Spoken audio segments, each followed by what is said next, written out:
ಉಡುಪಿ ಜಿಲ್ಲೆಯ ಬ್ರಹ್ಮಾವರ ತಾಲೂಕಿನ ಶಿರಿಯಾರ ಗ್ರಾಮದ ಪಡುಮುಂಡು ಎಂಬಲ್ಲಿ ಚಿರತೆ ಕಾಟ ಜೋರಾಗಿದೆ. ಕಳೆದ 3-4 ತಿಂಗಳಿನಿಂದ ಈ ಭಾಗದಲ್ಲಿ ಸುಳಿದಾಡುತ್ತಿದೆ.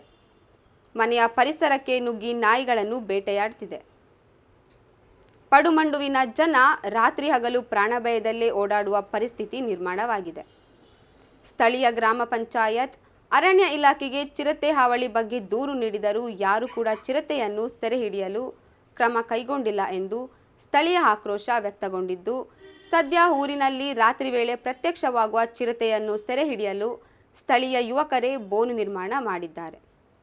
ಆದರೆ ಚಿರತೆ ಸೆರೆಯಾಗಲಿಲ್ಲ.